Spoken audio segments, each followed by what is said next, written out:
कोल्हापूरचं राजकारण सध्या तांबड्या पांढऱ्या रश्श्यासारखं चांगलंच झणझणीत झालंय.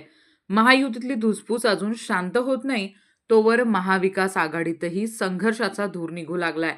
निष्ठावंत कार्यकर्ते आक्रमक झालेत आणि बंडाचं निशाण फडकण्याची चिन्ह दिसू लागली आहेत. आधी चर्चा होती फक्त महायुतीची. तिकीट वाटपावरून भाजपमध्ये निष्ठावंतांनी एल्गार पुकारला होता. तब्बल 50 पदाधिकाऱ्यांनी सामूहिक राजीनाम्याचा इशारा दिल्यानं हे प्रकरण थेट मुंबईपर्यंत गेलं.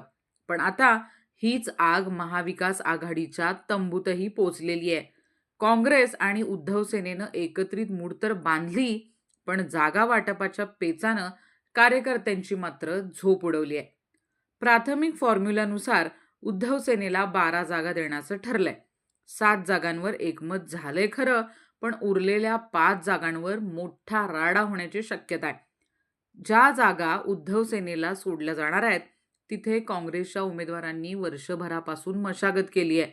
प्रचाराची एक फेरी आम्ही पूर्ण करायची, हक्काची पेरणी आम्ही करायची आणि गुलाल मात्र दुसऱ्यानं उधळायचा, असा संतप्त सवाल काँग्रेसचे इच्छुक आता विचारतायत.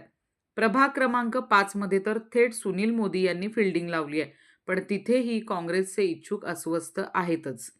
आमदार सतेज पाटील आघाडी धर्म पाळण्यासाठी प्रयत्नशील असले तरी जिंकणाऱ्या जागा मित्रपक्षाला देणं कार्यकर्त्यांच्या पचनी पडत नाहीये आणि त्यात भर म्हणजे राष्ट्रवादीची एंट्री.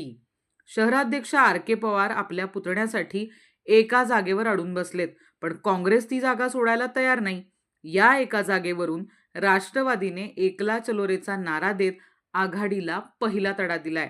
आता प्रश्न असा आहे की बड्या नेत्यांना ही नाराजी थोपवण्यात यश येणार का?